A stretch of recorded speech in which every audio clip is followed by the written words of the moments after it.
Welcome to the Diabetes Revolution podcast with Dr. Sarah Townley, the type 2 diabetes coach, clinical pharmacist, and mom of 6 angels.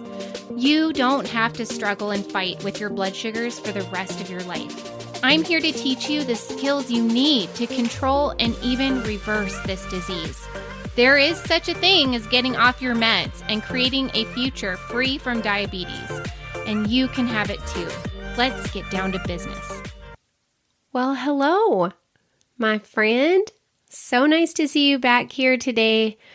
I love being here in this space with you. It really brings me so much joy to be able to connect with you like this. I hope you're loving these podcast episodes.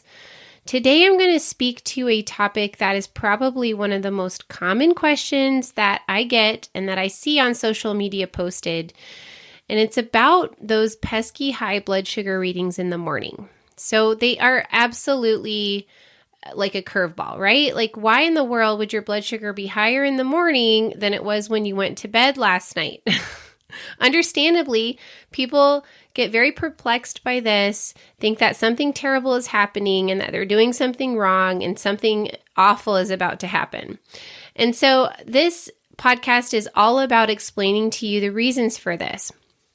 But first, I want to just tell you that if you're feeling a little frustrated with your body, if you're feeling like your body, it has betrayed you, it's abandoned you, that it's your enemy, I just want you to notice that. Just pause and notice that you feel like you are at odds with your body. And then I want to tell you that your body is actually perfectly designed. It is doing exactly and responding exactly like it should be to its environment right now. And once you begin to understand how to care for it properly, it will begin to work properly. And right now, that's what you're doing. You're trying to learn how to care for your body properly. And when you do that, I want to just encourage you and assure you that it will heal. Your body has this incredible resilience to it. It knows how to heal. I see it happen time and time again with my clients where they put in the work and they believe it's possible. And lo and behold, their bodies begin to heal. What does healing look like to you? Well, to you, it could be different from all of my clients and myself, but generally, what we're talking about is seeing normal blood sugars, less need for medication, more energy and more vitality, and just feeling like you're in control again, that you have the confidence that you really want to have when it comes to your health and your future. Okay, so let's get back to that topic. What's up with those high blood sugars in the morning? For a lot of my clients, that's their highest reading of the day. And many of you want to know how could that be? Like, if you haven't eaten all night, what in the world is happening in the body? So I will just make one mention real quick before I get into the real most likely explanation, is that there is the potential that you could be having something called Somogyi. Okay. Somogyi is probably not what most people are going to find to be the explanation for a morning high blood sugar. However, because it's such a safety issue, I just want to put it in there really fast. Somogyi is when blood sugars tank in the middle of the night and then they rebound. Your body is doing its safety mechanism by which it will generate and dump a lot of blood sugar into the bloodstream in response to a low blood sugar that's happening in the middle of the night. This is not going to happen to you if you are not on medications that cause low blood sugars. So this is going to be happening potentially in people who are on insulin injections or are taking medications like glimepiride, glyburide, glipizide. Those are oral medications that increase the release of insulin in the body. So it's really with these kinds of medications that you have the potential to cause or precipitate a low blood sugar reading. And if that's happening in those hours when you're in deep sleep, if you don't wake up and treat it, your body does have the capacity to respond by pushing out a whole lot of blood sugar from the liver to essentially save your life. And so I will mention that that is a very unusual explanation, but possible, especially if you're on medications. Now, For most of us, by and large, the reason why your morning sugars are high are going to be because of the dawn effect. The dawn effect is a completely different process that's happening in the body than the Somogyi. The only way to know if you're having dawn versus Somogyi is to check your blood sugar in the middle of the night. Okay, if you've got a Freestyle Libre or a Dexcom, something that's continuously monitoring your blood sugars, you could see the trend in the middle of the night. That's another big advantage to a continuous monitor. But if you've been noticing high blood sugars in the morning and you just want to make sure because you're on medications that it's not Somogyi, you can get up around 2 or 3 a.m. and just check your blood sugar to see, is it high or is it low? Is it normal? What's going on? Because if it's low, like below 70 in the US units, then it's possible that you're having a rebound. If you're showing up in the morning at 200 or higher or something that's just high for you, but your blood sugar when you checked at 2 a.m. was 62, then there's a probable opportunity there for Somogyi to be at work. Okay, but for most of us, if we got up at 2 and 3 in the morning and we checked, you're going to see a blood sugar that's much like what you went to bed at, or something that's pretty much in the normal range, or something that's high. And if that's the case, when you're waking up at 200, then it's probable that you're seeing the dawn effect happening in the middle of the night, not a rebound to a low blood sugar like what happens in Somogyi. Okay, so let's talk about dawn effect. So dawn effect, or some people call it the dawn phenomenon, is a natural, normal process that happens in the body that is happening based on the circadian rhythm, and it is developed through evolution. Okay, so it's a totally natural and normal response to the process of waking up in those early morning hours based on a sleep-wake cycle. And so what happens in most humans is that at around 4 o'clock in the morning-ish, they're going to release a cocktail of hormones. And those include things like cortisol, norepinephrine, growth hormone, and these hormones are being released intentionally. All humans that follow a normal circadian rhythm are seeing this happen around 4 a.m. And it's by design. The reason why our bodies do this naturally and innately is because most of us are in deep slumber around that time. And we're going to need to get up and get ready for the day and go out and in an environment that we evolved in that didn't include, cushy beds and refrigerators and microwaves and drive-thrus. Like we were going to have to get up and get to work, right? We have to get up and start looking for food and preparing for our day and not going to be able to immediately reach for food and prepare food.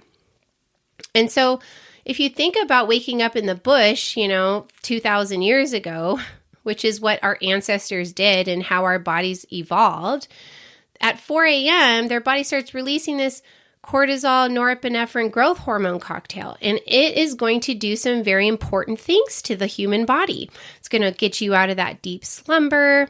It's going to increase your heart rate and your blood pressure. You're going to also see the liver responding by releasing stored energy. And if you've been fasting all night, it's already in that mode, but these hormones are going to elicit an even more pronounced release because by design, your body needs to be fueled to get up out of sleep and go after the day. And so even in people who do not have insulin resistance and don't have diabetes are seeing a modest rise, maybe a few points rise in their blood sugar in response to this 4 a.m. release of hormones. And what we see is that the blood sugar rise is typically happening around 6 to 7 a.m. in most people. Now, if you're a person who has a little bit of a different schedule, you might see a delay in your dawn effect. You might see that number peaking like around 8 or 9 a.m., but for most of us, we're seeing it happening between 6 and 7 a.m. in response to that normal circadian rhythm. And this is not a bad thing, Okay. However, if you wake up and you see a blood sugar reading that seems high to you and you can't explain why it's high, of course, you're going to be alarmed. You're going to be wondering what's going on. But once you understand that this is a normal process that every human body is designed to do, you can let go of that information as being bad news. Okay. And that is a powerful switch in the mind. It's very helpful, and it serves you to be able to see that number and understand what's going on in your body. Okay, so the next thing I want to talk about is, well, is this a good or bad thing?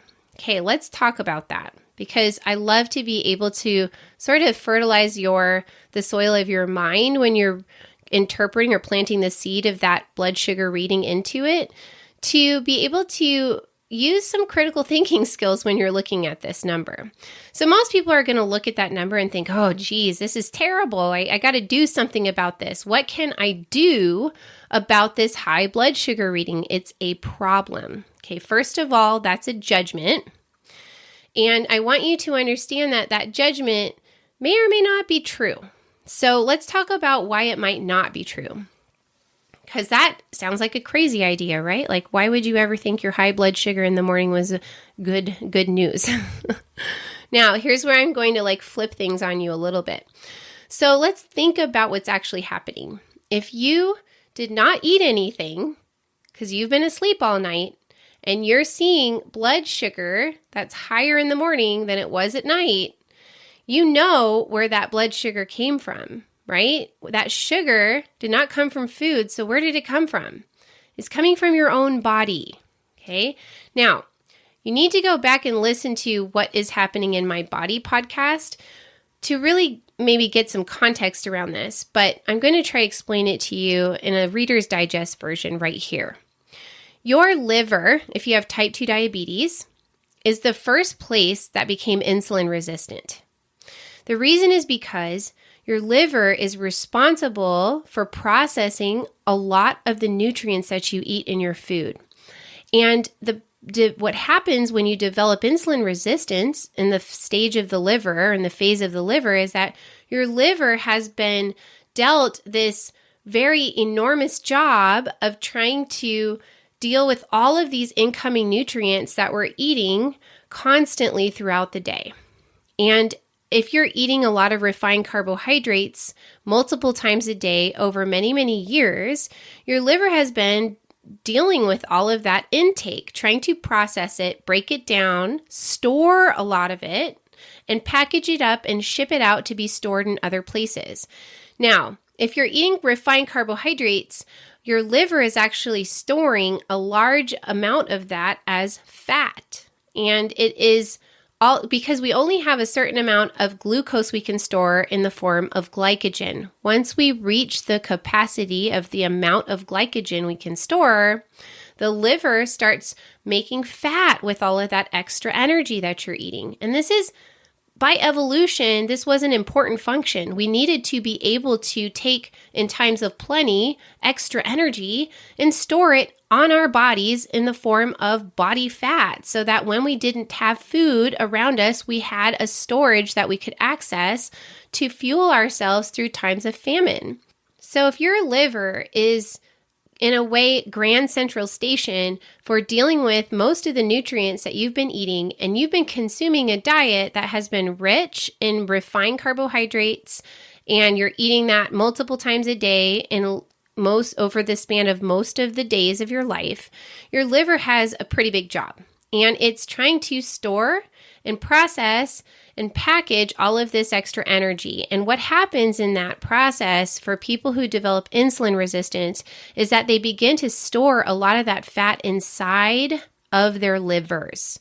They develop fatty liver. Fatty liver is almost always preceding insulin resistance and type 2 diabetes. Okay. And so the liver literally runs out of space. It can't accommodate much more of those nutrients that keep flooding into the system. So that is why insulin resistance starts to take hold, is simply that the liver is overwhelmed and is running out of space. Now, imagine you're asleep at night and you're now in a fasted state. and your liver gets the green light to let go of stored energy because it's time to fuel yourselves with the stores when you're not eating. It's a wonderful design. But if your liver is literally bursting, like it's like a full balloon that can't fit any more air in, when it gets the opportunity to let go, that air is just going to come rushing out. That sugar just comes rushing out into the bloodstream. And understand that this is also in response to those hormones, not just the fasting, but the hormones of the dawn effect that are provoking this release as well. And so what happens is your liver gets the opportunity to liberate a lot of that stored energy. And this is not a bad thing. It's necessary. It's a means to an end, because as you begin to free up a lot of that space that needs to be open and available for more incoming nutrients, you, in a small way, reverse insulin resistance, okay? So your liver gets to empty out, and it's not able to empty out all of its stores over just one night. And this is why you see the dawn effect happening over and over again, even through the process of reversing diabetes. And however, if you understand that that's what's actually happening, you can stop judging those morning highs as being a problem. Maybe they're actually a sign that you just have more work to do, that your body is releasing stored energy, and that is a good thing. Because the next logical question that people ask me when they learn about the dawn effect is, well, what can I do to stop it? What can I do to see better numbers in the morning? And I can give you some tips of how to do that, but understand that when you do that, all you're really doing is attenuating or reducing the release of that stored energy, which for people who want to heal their livers and reverse fatty liver and reverse insulin resistance isn't necessarily like lending itself to your ultimate goal. Okay. Does that mean you should let your blood sugars just run rampant as you fast and as the dawn effect takes hold? No. I mean, if you're feeling bad because your blood sugars are high, that's a separate problem that you can address, right? But I just don't want you to be looking at your dawn effect high blood sugar numbers in the morning and thinking that you've got a new problem or a worsening problem. It's just a sign that your liver is able to liberate the stored energy that has essentially caused the insulin resistance at the level of the liver. Okay. So let's just talk about a couple tips that people can use to improve their morning blood sugars if they're seeing the dawn effect and that's what they want to do. There's nothing wrong with it. I'm not judging whether you should or shouldn't do that. I'm just trying to give you all the information that you need to make decisions for yourself, because that's how I roll. Okay, so some things that people do when they want to see better numbers in the morning because they know they're having the dawn effect. One is to eat a fatty protein, like natural fat or protein snack in the evenings before bedtime. Okay, so we're talking about like celery and peanut butter, or celery and cream cheese, or some nuts, or some cheese and a few crackers. But what you're going to want to do is not go for carbs. You're going to want to go for something that is like protein and fat, and even more natural fats than protein is probably what I would choose to do. And what we've noticed and what the science shows is that even repeating this in the middle of the night seems to help as well with that, pronounced and elevated blood sugar in the morning from the dawn effect. Another thing that some people see to be or found to be helpful is to take a little apple cider vinegar before bedtime. You can dilute it or you can just drink it straight. You're going to want the apple cider vinegar that has the mother in it. That's those floaties. So the Bragg's brand does contain the mother in the apple cider vinegar. I will tell you that drinking apple cider vinegar every day can be hard on your tooth enamel. So you want to, if you're going to use it regularly, you can avoid that by just drinking it through a straw. Okay, so the third thing that I will tell you can be helpful for the dawn effect is to do a little bit of light exercise in the morning before you check your blood sugar. Like that's a total logical, natural way to soak up some of that sugar that's in your bloodstream from the dawn effect. And it helps bring it down a little bit faster as well. So you could just decide you're not going to check your blood sugar before you do a little bit of light exercise, or even before you have a little bit of breakfast, for some of us. So it's up to you, but those are some tools that I know have been useful for people and they've been successful in seeing less of the dawn effect if that's what they want to do. And then the last thing I want to talk about real quick is the question of, well, when does it go away? Because the people that I work with in my membership or one-on-one, they really want to see that resolve, right? It's one of the last things that will actually resolve when you reverse your diabetes. Now, how long does it take? Super variable. The answer to that is highly, highly individual. When I have polled groups of people before that have reversed their diabetes and just observing in my clients, the dawn effect is the last thing that typically disappears, and it can take weeks for some people, take months for some people, and take years for some people. So why is that? Well, it really just speaks to the individual expression of insulin resistance, okay? And the intensity of the interventions that are being used to reverse diabetes. So let's talk about that a little bit more in detail. Everyone's insulin resistance can be very individual. It's like a fingerprint. I've heard it described. How your body manifests this disease of insulin resistance is not the same as the next person's. Imagine all the different tissues in your body that become insulin resistant and how severe is the insulin resistance. It's going to be quite individual. The second thing that really can play into this that makes it very unpredictable or individual is how intense are you in going about reversing your diabetes. Some people want to take it kind of slow, right? They want to lose weight slowly. They want to make changes to their diet very slowly. They're not really ready to incorporate any kind of movement yet. Or they're struggling a lot with overeating and they really need to get a hold of their relationship with food before they start to make big changes to their diet. And some people are they don't have the commitment to make drastic changes to the diet, and that's okay. Because I always advise people to go about this in a way that is sustainable, meaning that we're not really going for a temporary fix here. We're going for a lifelong fix. We want to find the strategy that's sustainable for a lifetime, because whatever it takes for you to reach your goal is what it will take for you to keep your goal. So we only want to make changes in your lifestyle that you can imagine continuing doing for the foreseeable future and possibly forever. And so some people go slowly with their changes. There's nothing wrong with that. And then you have other people who just want to go all out. They are extremely committed and driven and ready to let go of all kinds of things quickly and rapidly, and they just change a lot of things quickly. Okay. And those people are very intense about their interventions.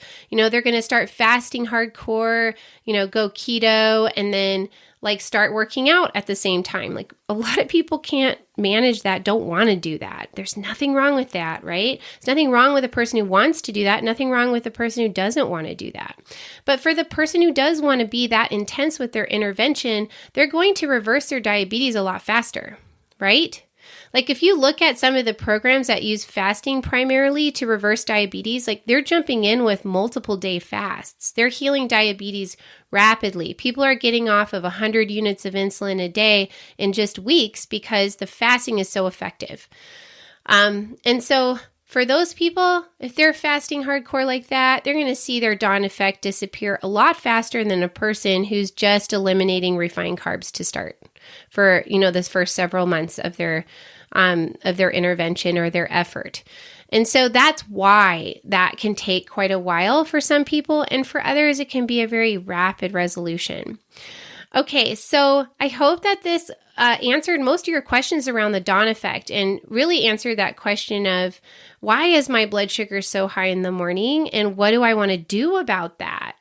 Okay, and so now just real quick, I'll share with you an idea of something that you can fix and eat that I ate over the weekend, just because it's kind of fun to share those ideas with you, and I know most people are open to hearing.